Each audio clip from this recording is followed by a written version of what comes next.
हाय। तो शुभ सकाळ मोर प्रिय पिलामाने।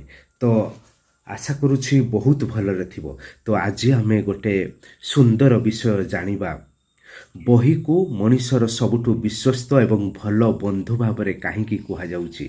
सतरे जीवनर चलापथरे अनेक सांगसाथी समय सहित बदली जाती किंबा दूरे भी जाती, किंतु बही एपरी एक बंधु जी आपण को केबे भी एकुटिया छाड़ी जाए नहीं। आस देखिबा बहीर किछि तथ्य विषय आमे जानिबा।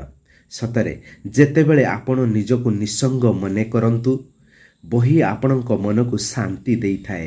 यह एक निस्वार्थपर बंधु जार कौनसी स्वार्थ न थाए, केवल देवार भावना थाए। बही पढ़िबा द्वारा आपण घरे बसी सारा दुनियार भ्रमण करिपारिबे एवं इतिहास ठारू आरंभ करी महाकाशर रहस्य पर्यंत सबु किछि जानि पारिबे।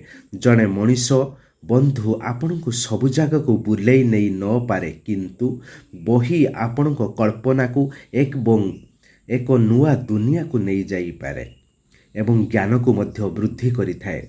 दुनियार सफल व्यक्ति जीवन में बहीर बहुत बड़ भूमिका रही। बही आमको बिना कौनसी अभियोगरे शिक्षा दिए एवं यह केबे भी आपण उपरे विरक्ति हुए नहीं किंबा आपण विचारधारा को समालोचना करे नहीं। आजिर व्यस्त बहुल जीवन में बही पढ़िबा द्वारा मानसिक चाप एवं आम मनरे सकारात्मक चिंताधारा सृष्टि हुए। महापुरुषों जीवनी पढ़िबा द्वारा आम भितरे नुआ जोश एवं प्रेरणा मध्य सृष्टि होइथाए। निजको खोजिबार रास्ता मध्य मिली थाए। हाँ, सतरे बही केवल समय काटिबार माध्यम नुहे, बरं एहा निजको निजे खोजिबार एक सुंदर रास्ता अटे।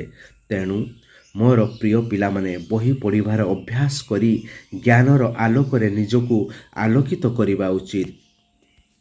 तो आशा करुछि समस्ते भल भावरे बुझी पारिथिबो बहीर महत्व केते। तो धन्यवाद।